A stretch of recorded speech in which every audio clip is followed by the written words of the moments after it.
नमस्कार दोस्तों, आज हम करेंगे एमआरआई के अंदर रीनल एंजियो नॉन कॉन्ट्रास्ट। ठीक है, रीनल एंजियो नॉन कॉन्ट्रास्ट करने के लिए आपने क्या करना है, बॉडी कॉइल लेना है।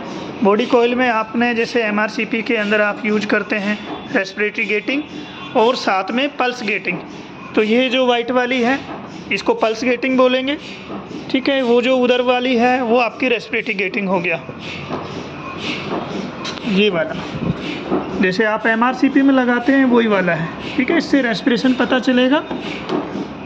और ये आपकी पीजी है। मेन रोल जो है इसके अंदर पल्स गेटिंग का होता है। ठीक है, ये हमने पोजीशन देने के बाद में अभी हम इसमें कौन कौन से सीक्वेंसेज लेंगे वो हम आपको बताते हैं। चलिए, आपने ये भी देखना होगा कि जो आपका पल्स गेटिंग है और रेस्पिरेटिंग गेटिंग है वो सही चलना चाहिए। तो इसके अंदर जो नीचे वाला जो आपका ये देखिए पल्स जो है, ये पल्स चल रहा है, ये रेस्पिरेशन वाला चल रहा है। ठीक है, तो ये आपका परफेक्ट है, इसमें कोई दिक्कत नहीं है। पेशेंट की एंट्री करने के बाद में आपने स्कैनो लेना है। ठीक है, अब ये हमारा स्कैनो है। स्कैनो पे क्लिक किया, साथ में हमने ये देखना है कि हमने कॉइल कौन सी ले रखी है। अब जी के अंदर जो आजकल जो आपको जो मिलता है वो करंटली कनेक्टेड। अगर आपको मान लो कॉइल का नाम नहीं पता है तो आप करंटली कनेक्टेड पे क्लिक करिए, इसमें जितनी भी कॉइल्स होंगी वो दिखाई देंगी आपको। ठीक है, ये आपका 8 चैनल बॉडी अपर है, 8 चैनल बॉडी लोअर है, 8 चैनल बॉडी वोल जो बॉडी है, तो हम इसको वोल पे रखेंगे। एक्सेप्ट किया। एक्सेप्ट करने के बाद में आपने जो हमने पोजीशन लगाया था 0 पे उसको सेव सीरीज कर दीजिए। ऑटो स्कैन में ये ऑटोमेटिक स्टार्ट हो जाएगा। अभी हमारा फर्स्ट आएगा स्कैनोग्राम। ठीक है, स्कैनोग्राम के लिए हम वेट करते हैं। स्कैनोग्राम आएगा, उसके ऊपर कौन से सीक्वेंस चलेंगे और क्या क्या प्लानिंग कैसे होगी मैं बताता हूँ आपको। चलिए, बनिए रहिए। अभी देखिए, अब आपका जो स्कैनोग्राम आया है वो ये आया है। ठीक है, तो स्कैनोग्राम ये आया है। इसके अंदर आप नीचे का जो पूरा यूरोग्राफी वाला जो है वो आ रहा है, लेकिन हमें ये नहीं चाहिए। इसका मतलब ये आपका जो स्कैनो है वो परफेक्ट नहीं है, तो इसको हम रीप्लान करते हैं। रीप्लान करने के लिए क्या करना है, आपने कॉपी पेस्ट करना है। जैसे ये हमने कर दिया। अब ये कर दिया, इस इमेज को आप आगे पीछे करके देखिए।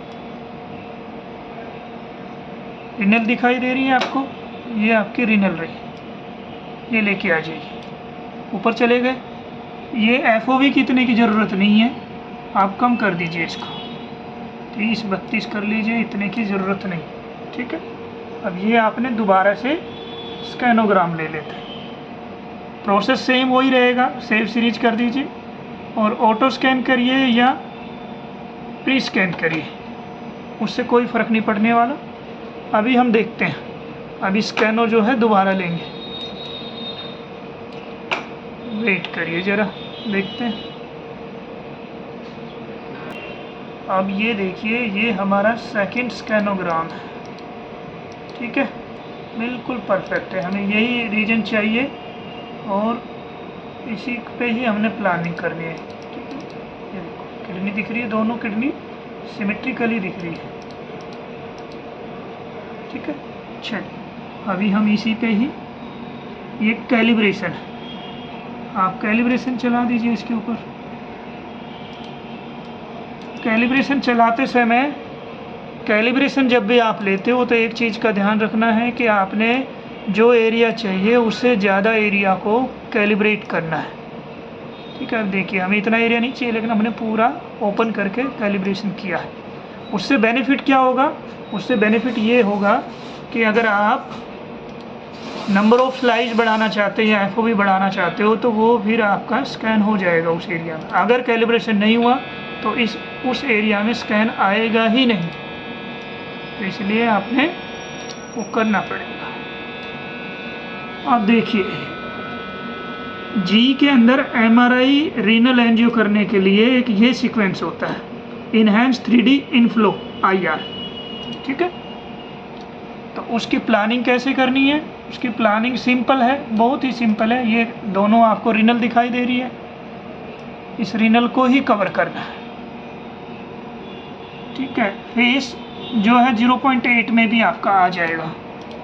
वो आप एक्जेल पे कोरिलेट करिए, थोड़ा सा जूम कम करिए। अब ये देखिए, जिस फेस की हम बात कर रहे हैं वो फेस ये है 0.80। आप इसको 100 तक भी रख सकते हो। 100 करने से क्या है कि आपका SNR इंक्रीज हो जाएगा, क्वालिटी भी इंक्रीज हो जाएगी, थोड़ा सा आपका टाइम बढ़ेगा। ठीक है, तो बेटर तो यही रहेगा कि आपने ये 100 पे ही रखो। लेकिन कई बार क्या पेशेंट पे भी डिपेंड करता है, पेशेंट अगर नॉन कोऑपरेटिव है तो फिर आपने करना पड़ेगा। ये स्विमिंग लगा देते हैं। स्विमिंग लगाने का बेनिफिट ये रहता है कि आप सिग्नल जो मैक्सिमम आपको जो रिक्वायर है, जहाँ पे चाहिए वहाँ पे आप स्विमिंग सेट करिए। 36 FOV है, स्विमिंग हम थोड़ी कम रखेंगे। फेस फ्रीक्वेंसी ये देखिए, ठीक है। अब हमारा जो है टाइम जो है इसके अंदर 3 मिनट है।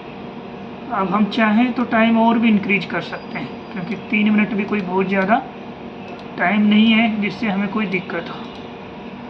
चलिए अभी देखते हैं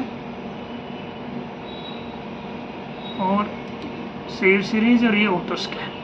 अभी ये देखिए आपका जो टाइम है टोटल 3 मिनट और 9 सेकंड का है। 3 मिनट 9 सेकंड के बाद देखते हैं इस सीक्वेंस को आगे हमारा रीनल एंजियो में क्या आता है। इसके बाद आपको इसकी पोस्ट प्रोसेसिंग है, बहुत ही सिंपल सी है, वो भी मैं बताता हूँ। चलिए अब जो आपका सीक्वेंस था, ये सीक्वेंस देखिए, इसका ये बेस इमेज है। सिंपल है, कुछ नहीं करना आपने। इसी बेस इमेज को यहाँ पे देखिए, ये आपका 128 इमेज है इनहैंस 3D वाला। ठीक है, इसको आप 3D में भी ले सकते हो या IVI में ले लो, किसी में भी ले लो।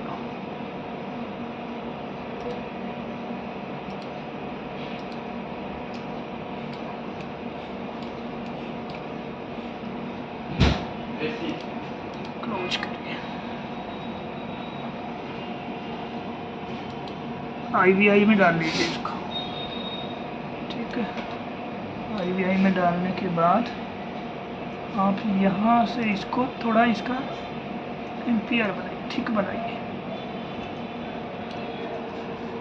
ठीक है, ये आपका रीनल एंजियो हो गया, एक्जेल हो गया, इधर ये आपका सैज हो गया, कॉर्नल हो गया, और ये आपका सजाइटल।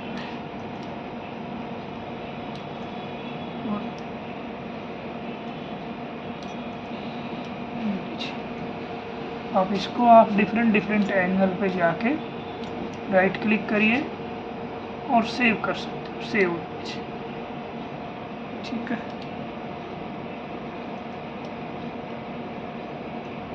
जिस भी एंगल पे आपको लगे कहीं पे भी एन्यूरिज्म है या नैरोविंग है रीनल आर्टरी का, वो आप दिखा सकते हैं। जिन पेशेंट्स में हाइपरटेंशन होती है तो उसके अंदर रीनल एंजियो वगैरह कराया जाता है, क्योंकि रीनल आर्टरी का जो नैरोविंग है तो हाइपरटेंशन होती है पेशेंट को, तो उस केस में भी कराते हैं। हाई ब्लड प्रेशर क्यों रहता है, वो भी एक रीजन होता है रीनल एंजियो का। ठीक है, एक तो ये है तरीका। दूसरा, आप इसी को ही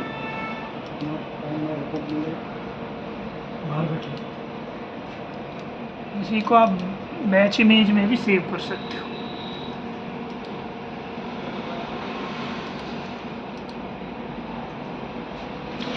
यहाँ से जाके ये ऑलरेडी मैं बता चुका हूँ आपको पहले भी। ठीक है, ऐसे करें, जिस भी एंगल पे चाहिए आप सेव कर सकते हो।